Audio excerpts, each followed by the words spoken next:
Hello everyone. Nursing study channel में आप सभी का स्वागत है। मैं अमित। एनक्लेक्स क्वेश्चन प्रैक्टिस जो हम कर रहे हैं उसकी सीरीज के क्वेश्चंस हैं, उसमें फंडामेंटल ऑफ नर्सिंग के क्वेश्चन डील करेंगे। टॉपिक का नाम है, यूनिट का नाम है एसिड और बेस, और ये इस फंडामेंटल ऑफ नर्सिंग की पहली यूनिट है। और हम फिफ्थ एडिशन सॉन्डर्स की जो बुक है उसका फिफ्थ एडिशन से हम ये क्वेश्चंस पढ़ रहे हैं। चलिए स्टार्ट करते हैं क्वेश्चंस को। ए nurse is review the arterial blood gas result of a client and note that the pH is 7.45, PCO2 is 30 and SCO3 negative of 22 milliequivalent per liter. The nurse analyze these result indicate which of the following condition. तो देखिए ABG के questions की हमने पूरी video बनाई हुई है, अगर आप देखना चाहते हो तो सर्च कर सकते हो nursing study official channel ABG question. फिलहाल नॉर्मल पीएच जो है, आपको सबसे पहले एबीजी की नॉर्मल वैल्यू पता होनी चाहिए। तो normal value arterial blood gas की वैल्यू है, पीएच होती है 7.35 से 7.45, पीसीओ2 35 से 45 mm ऑफ एचजी, क्योंकि प्रेशर पीसीओ2 मतलब पार्शियल प्रेशर ऑफ ऑक्सीजन। एससीओ3 नेगेटिव, ये बाइकार्बोनेट होता है, ये नेगेटिव है, 22 से 27 मिलीक्यूलेंट पर लीटर है। और PO2 partial pressure of oxygen है 80 से 100 mm ऑफ Hg। ये SpO2 नहीं है, ये SpO2 नहीं है। SpO2 जो होता है वो होता है 95 से 100%, ठीक है, वो अलग चीज़ है, वो percentage of oxygen in blood, ये होता है SpO2, saturation of oxygen in blood बोल दो आप। ये क्या है, ये है PO2 partial pressure of oxygen in blood. Oxygen के द्वारा कितना ब्लड में प्रेशर बना है वो इतना है, और कितना परसेंट ऑक्सीजन ब्लड में है वो इतना परसेंट है, 95 से 100 होता है, ये नॉर्मल वैल्यू है, ये याद रखना है। तो हमारे सामने ये वैल्यू नॉर्मल है। अब इन वैल्यू से अगर कम या ज़्यादा होगा तो हमारी पीएच डिस्टर्ब होगी, जिसके लिए फिर या तो प्रॉब्लम होगी एसिडोसिस, एल्कलोसिस, या मेटाबॉलिक, रेस्पिरेटरी, कंपनसेटरी, अनकम्पनसेटरी होगी। फिलहाल एक बात जो आपको अपने माइंड में रखनी है, अगर पीएच 7.35 से 7.45 के बीच में होगी या यही वैल्यू होंगी 7.35 7.45, तो ये जो टेस्ट है, ये जो वैल्यू है, फुली कंपनसेटेड इसका आंसर रहेगा, क्योंकि पीएच क्या है, नॉर्मल। जब भी आपकी पीएच नॉर्मल रहेगी ये फुल कंपनसेटेड रहेगा। तो आंसर या तो ए होगा, क्योंकि कंपनसेटेड के दो केस हैं, अनकम्पनसेटेड के दो केस, अनकम्पनसेशन नहीं होगा। पीएच अगर नॉर्मल रेंज में तो आंसर क्या होगा, कंपनसेशन होगा। और अगर नॉर्मल रेंज में इसको बोलते हैं फुली कंपनसेशन, तो फुली कंपनसेटेड आपको इसका आंसर मिलेगा। दूसरा पॉइंट, आप इनकी वैल्यू को रखोगे, रखने की टेक्निक यही है। अगर पीएच कितनी है, पीएच है 7.45, अगर पीएच इस रेंज के अंदर है 7 तो यहाँ रखोगे, अगर कम होती 7.35 से तो मैं यहाँ रखता, ज़्यादा होती 45 से तो मैं यहाँ रखता, ठीक है। ऐसे PCO2 ये चैम्बर्स में रखनी होती है और उनके आधार पर रिजल्ट निकालना होता है, ये टेक्निक है एबीजी को सोल्व करने की। PCO2 अगर 45 से ज़्यादा, उल्टा रखना होता है इसमें, 45 से ज़्यादा होगी तो इस साइड आएगी, 35 से ज़्यादा होगी तो इस साइड आएगी। SCO3 नेगेटिव 22 से कम होगा तो इस साइड लिखा जाएगा, 27 से ज़्यादा होगा तो इस साइड लिखा जाएगा, ठीक है। चलो रख के देखते हैं एक बार। PCO2 है 30, PCO2 है 30, तो 35 से कम है इस तरफ आएगा, ज़्यादा होता है उस तरफ तो 30 है, तो ये आएगा PCO2, ठीक है। और नेक्स्ट कंडीशन है SCO3 है 22, SCO3 22 है, SCO3 22 है, ठीक। इस क्वेश्चन में पीएच अगर नॉर्मल है तो वो फुली कंपनसेटेड होगी, इतनी बात आपको पता चल गई। अब इनके आगे के निकालने पड़ेंगे। आगे मेटाबॉलिक एसिडोसिस, एल्कलोसिस है, इसके लिए आपको पीएच को फर्दर डिवाइड करना पड़ेगा। अभी तक तो आपने पीएच मानी है 4-5 तक नॉर्मल है, अगर ये पीएच थोड़ा सा और सोच के चलना पड़ेगा। अभी ये पीएच यहाँ पे, अब अगर पीएच हमारी 7.0, देखो थोड़ा सा, अगर ये केस सिर्फ रहेगा कंपनसेटेड में, अगर आपको समझ में नहीं आ रहा तो इसका पूरा वीडियो आपको देखना पड़ेगा, वहाँ से आपको क्लियर समझ में आएगा। फिलहाल 7.40 से अगर ये वैल्यू ज़्यादा होगी, जो आपका अभी आंसर है, जैसे पीएच आपकी है 7.45, अगर 7.40 से ज़्यादा तो 1 सेकंड के लिए आप उस पीएच को रखोगे इस चैम्बर में, और अगर आपकी ये 7.40 से कम होती है तो आप पीएच को रख दो यहाँ पे। फिलहाल पीएच आएगी यहाँ पे, और पीएच के साथ कौन सा इंडिकेटर है, ये रेस्पिरेशन वाला है, PCO2 है। अगर पीएच के साथ PCO2 है तो ये है इस साइड, और पीएच इस साइड रखी, और पीएच अगर राइट साइड में आएगी तो एसिड एल्कलोसिस बनता है, और अगर लेफ्ट साइड में आती तो एसिडोसिस बनता है। फिलहाल ये एल्कलोसिस का केस है। और कौन सा एल्कलोसिस, अगर PCO2 है तो रेस्पिरेटरी, और यहाँ पे अगर बाइकार्बोनेट होता तो ये होता मेटाबॉलिक। तो आंसर है पीएच मतलब कि एल्कलोसिस कौन सा, रेस्पिरेटरी। तो रेस्पिरेटरी एल्कलोसिस वो भी कंपनसेटेड, ये इसका आंसर होगा। Answer is second. ठीक है, करने की टेक्निक क्या है, पहली बात इन चैम्बर्स के अंदर आपको ये वैल्यू रखनी आनी चाहिए, इसके आधार पर रख दो। इनसे कम होगा यहाँ, इनसे ज़्यादा होगा यहाँ, इनके बीच में होगा तो यहाँ।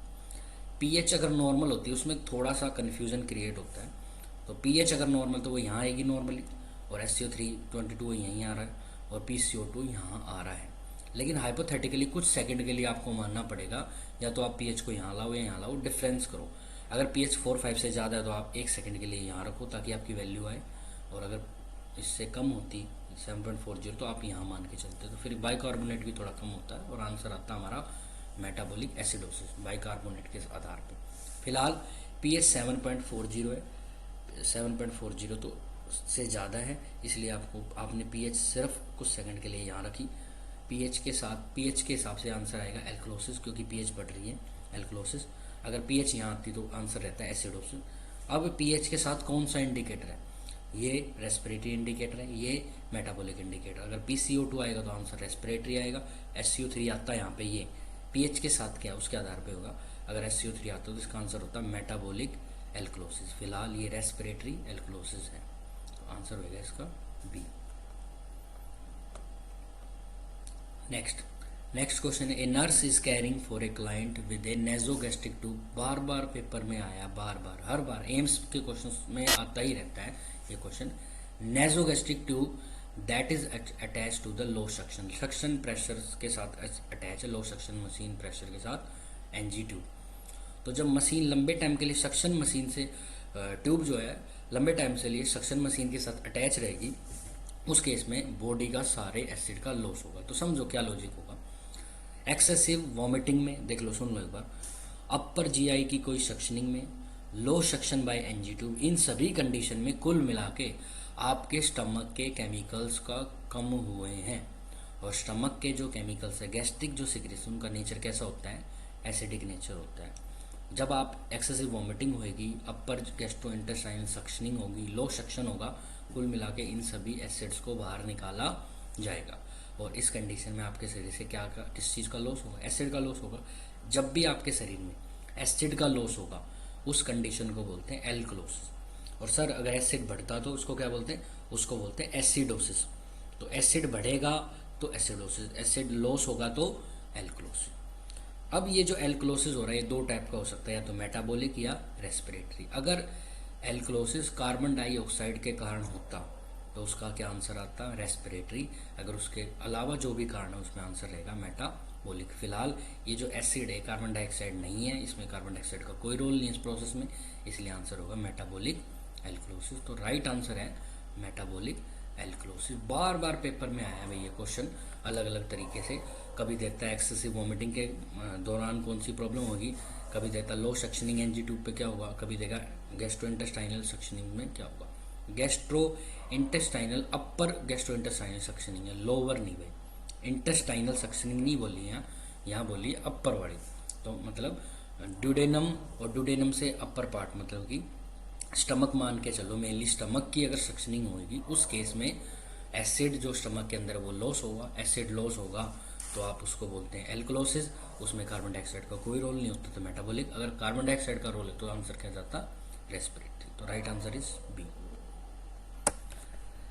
नेक्स्ट क्वेश्चन बड़ा है लेकिन आसान है question. A client with 3 day history of nausea and vomiting, 3 दिन से लगातार नोजिया वॉमिटिंग। तो वॉमिटिंग के दौरान अभी अभी मैंने बताया क्या प्रॉब्लम होती है, एसिड का लॉस होता है, और क्या प्रॉब्लम होती है, मेटाबॉलिक एल्कलोसिस होता है। ठीक है, मेटाबॉलिक एल्कलोसिस होगा। And the client is hypoventilating and has respiratory rate 10 breath per minute. देखो हाइपोवेंटिलेशन में आपके पीएच पे डिस्टर्बेंस क्रिएट होगा, लेकिन फ़िलहाल ये जो हाइपोवेंटिलेशन हो रहा है वो इसलिए नहीं हो रहा, वो इसलिए हो रहा क्योंकि 3 दिन तक लगातार मरीज नोज़िया वोमिटिंग की प्रॉब्लम है, इसलिए मरीज कंपनसेट करने के चक्कर में बॉडी कंपनसेट कर रही है और हाइपोवेंटिलेशन होगा। जब भी हाइपोवेंटिलेशन होगा आपकी रेस्पिरेटरी रेट और डेप्थ दोनों कम होती है, उसी को बोलते हैं हाइपोवेंटिलेशन। तो 10 आ रहा है तो मतलब कम हो रहा है, तो बात तो सही है, कम होता है। ईसीजी मॉनिटर डिस्प्ले ट्रैकीकार्डिया, ठीक है, ट्रैकीकार्डिया हो रहा है 120 बीट पर मिनट की स्पीड से। तो एबीजी रिपोर्ट्स में आपको क्या देखने को मिलेगा? कहने का मतलब यही है कि नोज़िया वोमिटिंग हो रहा है, इस केस में आपको एबीजी की रीडिंग क्या देखने को मिलेगी। तो पहले पता होना चाहिए वोमिटिंग के केस में आपको किस टाइप की प्रॉब्लम देखने को मिलेगी। तो आपको मिलता है मेटाबॉलिक एल्कलोसिस। आपको क्या मिलेगा? मेटाबॉलिक एल्कलोसिस, ठीक है, आपको ये देखने को मिला, ठीक है। अब आपको इन चारों में से इंटरप्रिटेट करना पड़ेगा कि मेटाबॉलिक एल्कलोसिस इन चारों में से कौन सी कंडीशन है। तो मेटाबॉलिक के लिए एल्कलोसिस देखते हो। पहले एल्कलोसिस वो कंडीशन है जिसमें आपकी पीएच बढ़ेगी, और एसिडोसिस वो कंडीशन है जिसमें आपकी पीएच कम होगी। तो जो ऑप्शन में एसिड पीएच बढ़ रही है वो दोनों ही ऑप्शन हो सकते हैं। तो दो में या तो सेकेंड आंसर होगा या फोर्थ होगा, क्योंकि एल्कलोसिस में आपकी पीएच क्या होती है? बढ़ती है। दूसरी बात, एल्कलोसिस अगर हो रहा है कार्बन डाइऑक्साइड के कारण तो वो होगा रेस्पिरेटरी, और अगर ये होता है बाइकार्बोनेट के कारण होता है ये मेटाबॉलिक। तो फिलहाल बाइकार्बोनेट के साथ ये दोनों चीज़ें चलेंगी, उसको आप क्या बोलोगे? Metabolic alkalosis. इसमें आपकी पीएच भी बढ़ेगी क्योंकि एल्कलोसिस है, और बाइकार्बोनेट भी बढ़ेंगे। मेटाबॉलिक के लिए वर्ड यूज़ करते हो। तो राइट आंसर है इसका 4। Next question, A nurse is caring for a client ileostomy. Ileostomy होता है लोअर गैस्ट्रोइंटेस्टाइनल ट्रैक्ट की सर्जरी है, इलियस की सर्जरी है।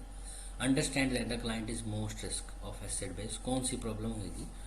तो देखो समझो को लॉजिक को, severe diarrhoea, ileostomy, in case में क्या होता है? ज़्यादातर लोअर जो इंटेस्टाइनल ट्रैक के सिक्रीशन जो कि एल्कलाइन नेचर के, उनका ज़्यादा लॉस होता है। तो बेसिकली एल्कलाइन का लॉस होता है, बेस का लॉस होता है। और जब भी आपके शरीर में एल्कलाइन का लॉस होगा उसको बोलते हैं एसिडोसिस।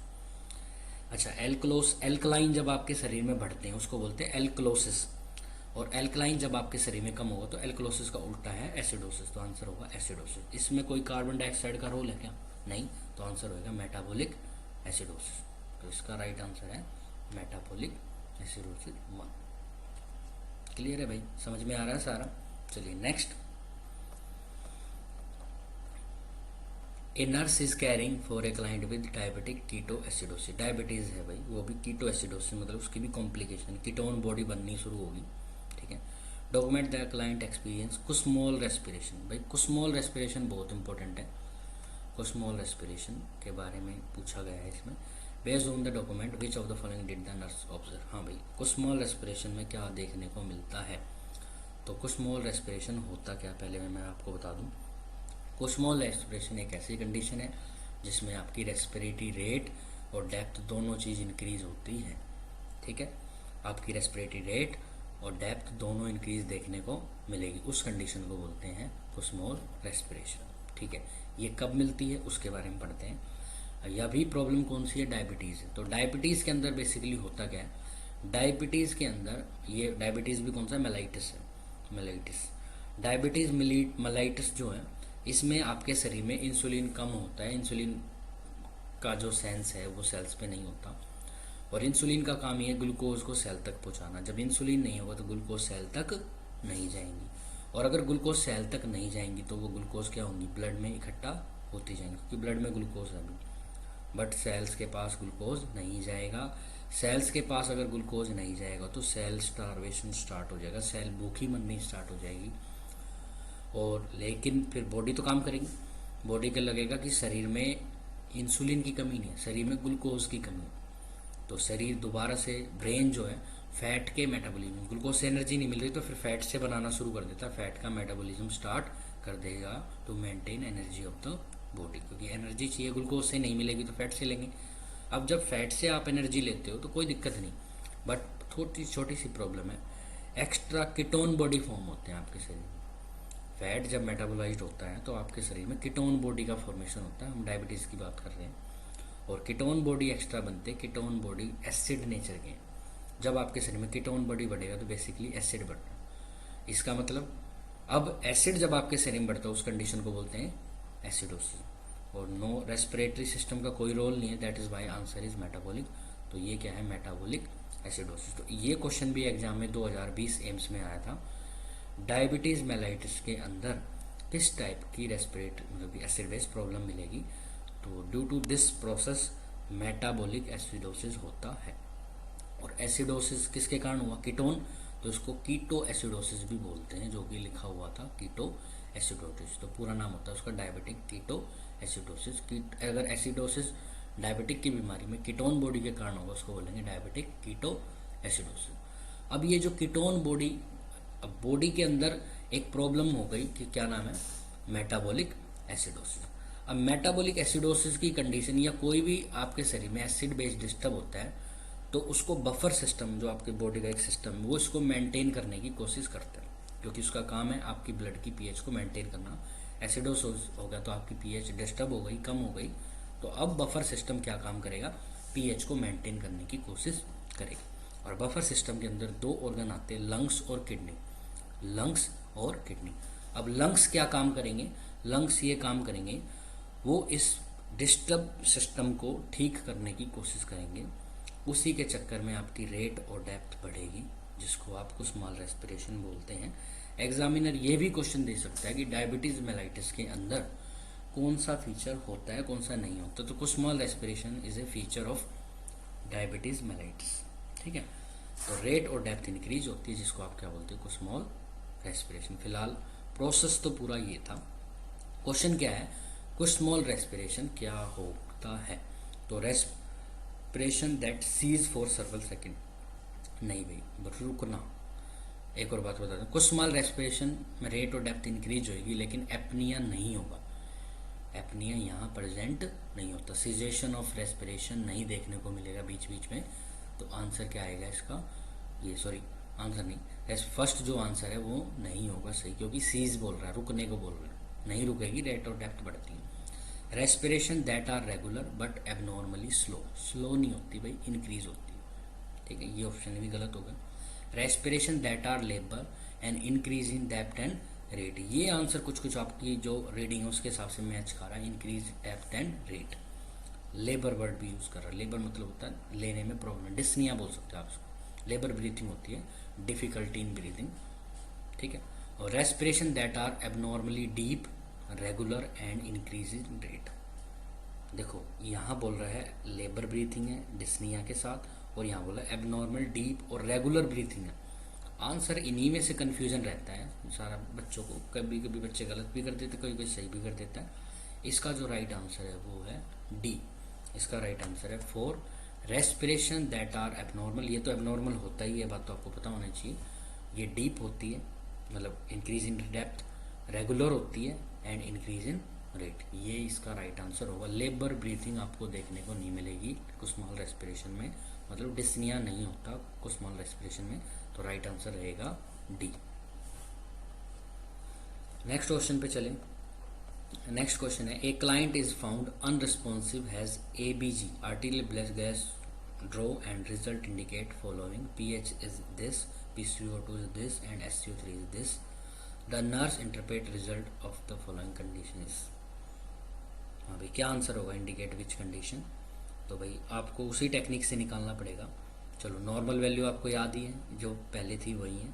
अब इसको उसी तरीके से चैम्बर में रखेंगे। पीएच कितनी है, 7.12। अगर पीएच 7.3 से कम है तो यहाँ आएगा, फिलहाल यही है 7.12। पीएच लिख देते हैं हम इसमें, पीएच आएगी इस चैम्बर। चलो नेक्स्ट, PCO2 90, PCO2 90 45 से ज़्यादा होगी तो इस साइड, 35 से कम होगी तो इस साइड। फिलहाल 45 से ज़्यादा इस साइड लिखूँगा, तो PCO2 भी एसिड वाले चैम्बर में ही आएगा, ठीक है। और थर्ड बाइकार्बोनेट 22, तो बाइकार्बोनेट तो 22 तो यहीं आएगा, तो SCO3 नेगेटिव जो है वो आपको यहीं देखने को मिलेगा। अब इस कंडीशन में पहले पीएच को चेक करना होता है। पीएच अगर लेफ्ट साइड में होगी तो कंडीशन है एसिडोसिस, एसिडोसिस होता है। पीएच अगर राइट साइड में होगी तो बोलता है एल्कलोसिस, ठीक है। तो फिलहाल ये जो कंडीशन है पीएच क्या है, एसिडोसिस देखने को मिलेगा। पीएच से ही आपको एसिडोसिस एल्कलोसिस पता चल जाएगा। पीएच कम है तो एसिडोसिस, ज़्यादा है तो एल्कलोसिस। सेकंड बात, पीएच के साथ कौन सा इंडिकेटर है ये निर्धारित करेगा कि ये मेटाबॉलिक है या रेस्पिरेटरी। फिलहाल रेस्पिरेटरी है तो आंसर होगा रेस्पिरेटरी एसिडोसिस। तो आंसर इसका है रेस्पिरेटरी एसिडोसिस। लेकिन रेस्पिरेटरी एसिडोसिस के दो केस हैं, नंबर सेकंड और नंबर फोर्थ। लेकिन हम तो एक देख के टिक कर देंगे, हमें तो ज़्यादा कॉन्फिडेंस है, और कॉन्फिडेंस के चक्कर में ही हमारे क्वेश्चन के आंसर गलत होते हैं। इसलिए सोच समझ के आंसर पे टिक करना है, पूरा क्वेश्चन पढ़ना है, विद कंपनसेशन विदाउट कंपनसेशन। तो क्या इसमें बॉडी ने कंपनसेट किया? नहीं किया, नहीं किया। अब देखना पड़ेगा इसके लिए अदर इंडिकेटर। एक तो पीएच के साथ इंडिकेटर है, अदर इंडिकेटर अगर यहाँ होता, इस साइड आता, तो ये कंडीशन होती कंपनसेटरी। फिलहाल अगर अदर इंडिकेटर नॉर्मल रेंज में, तो ये कंडीशन क्या है? अनकंपनसेटेड। तो आंसर आएगा विदाउट कंपनसेशन, डी आंसर आएगा रेस्पिरेटरी एसिडोसिस। ठीक है भाई।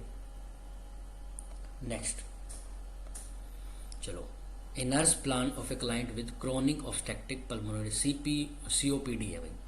तो भाई उसमें किस प्रकार का एसिड बेस इम्बैलेंस होता है, इसकी भी पूरा कंसेप्ट सुन लो। Any obstruction disease of the respiratory system like COPD, asthma, atelectasis, bronchitis, इन सभी बीमारियों में आपका रेस्पिरेटरी ट्रैक ऑब्स्ट्रक्ट होता है। ना तो आपकी बॉडी के अंदर ऑक्सीजन ज़्यादा जाती है, ना कार्बन डाइऑक्साइड ज़्यादा निकलती है। देखो क्या है, ऑक्सीजन आए कितनी भी हमें कोई फर्क नहीं पड़ेगा, एसिड बेस पे कोई फर्क नहीं पड़ेगा। लेकिन कार्बन डाइऑक्साइड कितनी निकल रही है, कितनी शरीर के अंदर आ रही है, इस चीज़ पे फर्क पड़ेगा। कार्बन डाइऑक्साइड आपके शरीर में जाके एसिड बनाती है, ये पानी के साथ मिलके बाई कार्बोनिक एसिड बनाएगी। तो अगर आपके शरीर में CO2 बढ़ती है तो वो एसिड को बढ़ाएगी, और एसिड इंक्रीज होगा तो फिर एसिडोसिस हो जाएगा। इसीलिए जितनी ऑब्स्ट्रक्टिव डिजीज है, तो ये याद रखना है, ऑब्स्ट्रक्टिव डिजीज के अंदर ऑक्सीजन शरीर के अंदर जाएगी कम, क्योंकि ब्लॉक हो गया पाइप, और निकलेगी भी कम। तो कार्बन डाइऑक्साइड कम निकलती है। अगर कार्बन डाइऑक्साइड कम निकलेगी बॉडी के अंदर से, तो कार्बन डाइऑक्साइड आपके शरीर में ज़्यादा इकट्ठी होगी। ठीक है भाई। भाई कम निकलेगी शरीर से, जो शरीर में ज़्यादा इकट्ठी होगी, शरीर में ज़्यादा इकट्ठी होगी तो पानी के साथ मिलकर कार्बोनिक एसिड बनाएगी। कहने का मतलब क्या बनाएगी? एसिड का फॉर्मेशन करेगी।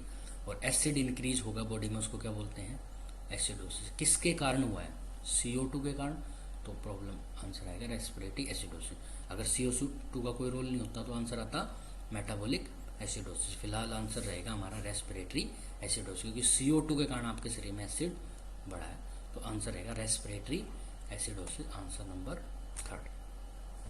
ठीक है भाई, क्लियर है। चलिए next, a nurse review the blood gas result in a client with atelectasis. मतलब वही रेस्पिरेटरी प्रॉब्लम ही है, ऑब्स्ट्रक्शन में प्रॉब्लम है। Nurse result determine the client experience respiratory acid, लिख ही दिया इन्होंने पहले ही। रेस्पिरेटरी एसिडोसिस है एटिलेक्टेसिस के कारण, तो कौन सी वैल्यू फाइंड आपको देखने को मिले? तो पहली बात तो आपको याद रखनी, एसिडोसिस के केस में आपकी पीएच क्या होगी? कम। आपकी नॉर्मल पीएच 7.35 है, उससे कम देखने को मिलेगी अगर एसिडोसिस है। और अगर एल्कलोसिस होता तो पीएच आपको 7.45 से ज़्यादा देखने को मिलती। फिलहाल एसिडोसिस के केस में आपकी पीएच कितने को देखने को मिली? 3.5 से कम। 3.5 भी नहीं, 3.5 तो नॉर्मल कंडीशन होती है, तो वो पीएच डिस्टर्ब नहीं है। पीएच डिस्टर्ब होती है एक ही केस में, बाकी देखो सब में ज़्यादा वैल्यू हो रही है, एक में कम है 7.2। तो राइट आंसर तो भाई इतने से ही आ रहा। और भाई अगर PCO2 और PCO2 बोलो, पीएच अगर इतनी है तो PCO2 आपको इस केस में बढ़ा हुआ देखने को मिलता है, क्योंकि ये एसिड ही होता है, और एसिड जब बढ़ेगा तभी आपकी पीएच कम होती है। तो राइट आंसर इसके हिसाब से क्या रहेगा? फर्स्ट ही रहेगा। तो भाई वो तो पूरा कंसेप्ट था ही, ऑब्स्ट्रक्शन के कारण रेस्पिरेटरी, ना ऑक्सीजन जाएगा ना कार्बन डाइऑक्साइड निकलेगा, कार्बन डाइऑक्साइड शरीर में कम हो जाएगा, वो सॉरी रिटेन हो जाएगा, बढ़ेगा तो वो एसिड बनेगा तो एसिडोसिस, वो भी respiratory.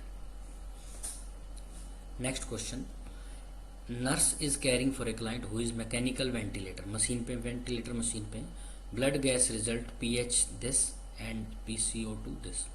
The nurse has determine that the experience respiratory alkalosis. बता दिया पहले ही आपको क्या है, रेस्पिरेटरी एल्कलोसिस है।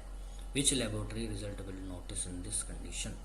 कौन सा इनमें से पोटेशियम, सोडियम, मैग्नीशियम, फॉस्फोरस कौन सा इलेक्ट्रोलाइट डिस्टर्ब देखने को मिलता है आपको एसिडोसिस में, एल्कलोसिस में? तो आपकी नॉलेज के लिए बता दूं, पोटेशियम ऐसा इलेक्ट्रोलाइट है जो आपको डिस्टर्ब देखने को मिलता है ड्यूरिंग एसिड बेस डिस्टर्बेंस, ठीक है। और फिलहाल क्या होता है, जब भी रेस्पिरेटरी एल्कलोसिस होगा तो ब्लड के अंदर एल्कलोसिस होगा, तो एल्कलोसिस के अंदर H पॉजिटिव आयन ब्लड के अंदर कम देखने को मिलेगा। तो शरीर क्या करेगा, H पॉजिटिव आयन को सेल से लेके ब्लड के अंदर डालेगा और उसके बदले पोटेशियम यहाँ से उठा के कहाँ डाल देगा, सेल के अंदर। ब्लड के अंदर पोटेशियम की कमी हो जाती है। 3 वैल्यू लिखी हुई है, नॉर्मल ब्लड पोटेशियम वैल्यू होती है 3.5 से 5.5। तो फिलहाल क्योंकि रेस्पिरेटरी एल्कलोसिस है, कोई भी एल्कलोसिस, दोनों में सेम ही होता है। एल्कलोसिस के केस में शरीर H पॉजिटिव आयन को ब्लड में बढ़ाने की कोशिश करता है, क्योंकि एसिड होते हैं, H पॉजिटिव इज एसिड।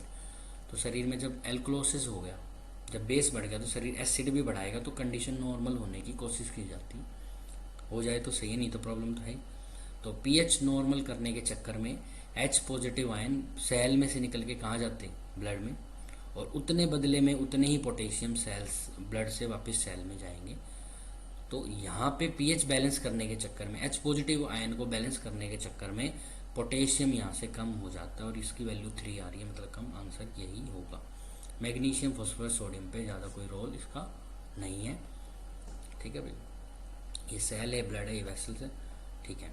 अगर आपको हमारी वीडियो अच्छी लगी है तो इसे लाइक करें, शेयर करें और अपने दोस्तों के पास भेजें शेयर करके। सब्सक्राइब कर दें हमारे चैनल को। PDF इसकी अवेलेबल मिल जाएगी आपको, इस नंबर पे कांटेक्ट करें। Thank you very much.